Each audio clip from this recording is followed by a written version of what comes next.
All I can say is, thank the good Lord it finally happened.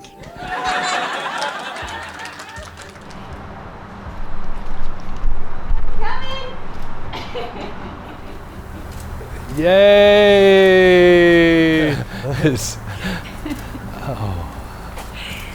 Hi, gorgeous honey. love. You look so beautiful, baby.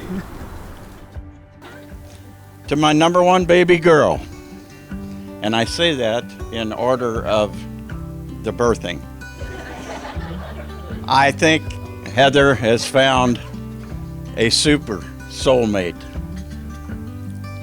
and she could not have found a better man. I better give this up. So, I love you, baby girl.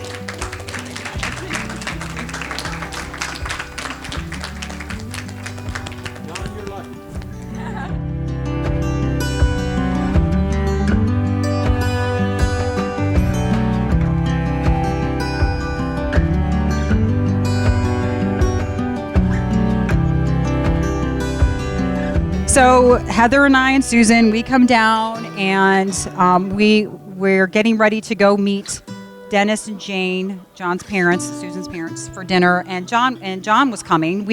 And all the years I've known Susan 10 years and Heather almost 8. And out of all the years we've known each other, we'd never met John. So we're walking this way. John's walking to us. Heather and I are both having the same thoughts, but we didn't realize we were having them. Okay, so John walks up, he's charismatic, he's engaging, he's like attractive, we're just like, who is this? Oh my gosh. So we sit down, we're talking, we're having dinner, and Heather and I go in the bathroom, we both look at each other, we're like, what about John Nunn? We're both like, oh my gosh. We both were like, and no offense to my husband James, because I love him, but I was like, Heather, if I wasn't married, I would be. And I'm like, Heather, you need, she's like, I know, right? And I've never, first of all, I've known, in 8 years of knowing her, never have even seen a glimpse or a sparkle of any sort with any other guy than how she was with John. We had realized quickly that something's going on, so we all got ahead of them and let them walk along. We get down to the park, and Heather, she was smitten. Then John comes over to me, and remembering that on our first date after I knew Jane for 2.5 hours, I asked her to marry me, came over to me and said, Dad, should I ask her to marry me tonight?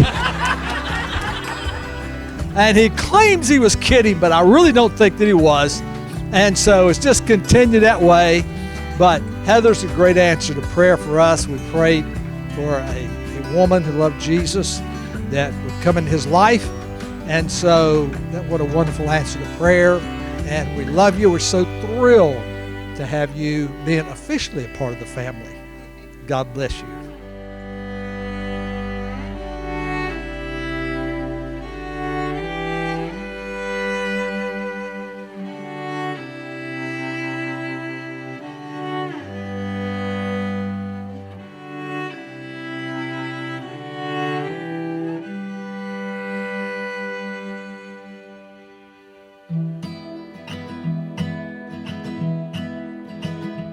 You're like once upon a story on a hill in a cloud, like a vision in a dream from a book that I read as a child. And all I want or ever need is right here, right now. We actually, the next day after the shower, got to spend a couple hours with John because we hadn't really met him. And when Tasha and I were driving away, we both just like started talking, and the things that we said were, never seen you so happy, so in love. The electricity and the love between the two of you, I've never seen her like that before, and I've been with her through a lot, and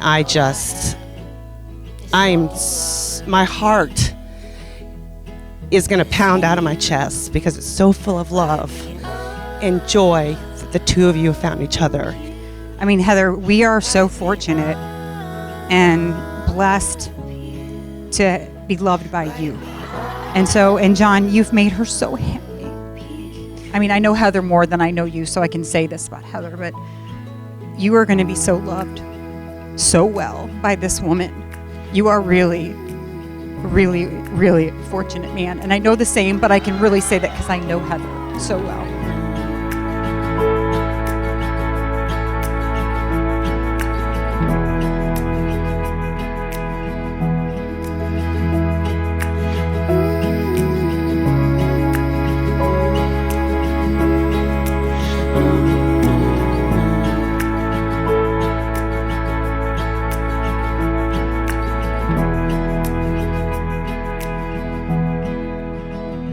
Let the rain fall on the roof, let the world come crashing down. There's a hallelujah singing in the dark. All I want, ever need is right here, right now. When Heather and Kelly were very small, I started writing in a diary. It's them growing up, and it's priceless, really. But one of the things we read not long ago was I asked Heather one day what she wanted to be. And she said she wanted to be a bride. Yes. I just want to say, John, do you realize that you have made a 3-year-old's dream come true? Because this little girl wanted to be a bride. And you know what? I am not worried one iota that this is going to be a wonderful marriage, because they love each other and they love Jesus Christ. And they're going to be fine. They're going to be just fine. Welcome to us, John. I love you. And I love you too.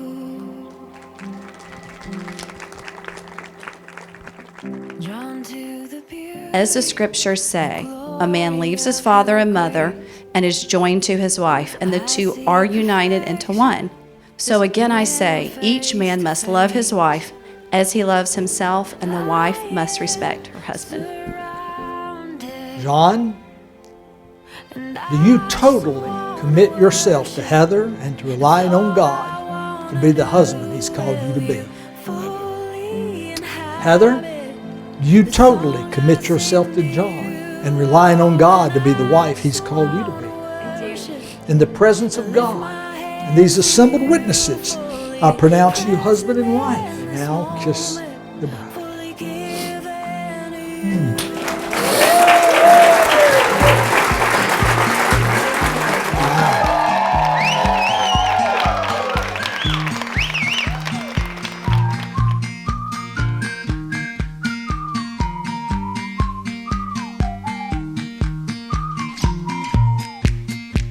And John and I used to live together, and we had some electric moments.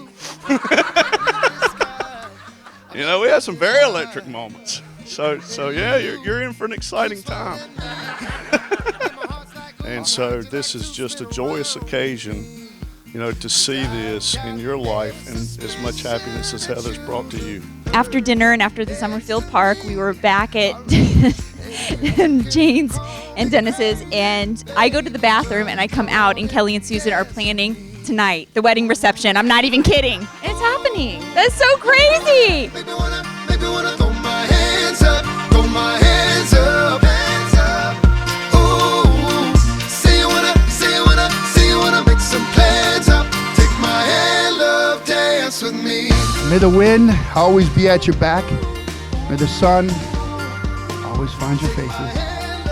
And may good health always find you both. To the bride and groom, cheers. Take my hand, love, dance with me. I say, hey. To me, today, being Heather's sister means I get to take on a new role as sister-in-law. And it's so exciting. And I know I speak for my entire family whenever I say, John, we are so happy that you are here. We really are. You can call me crazy, baby, but I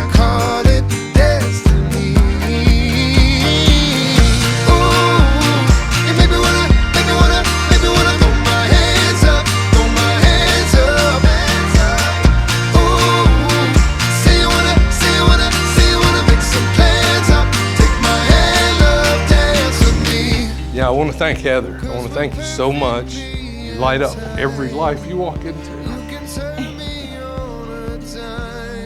So blessed to have you as my wife. I love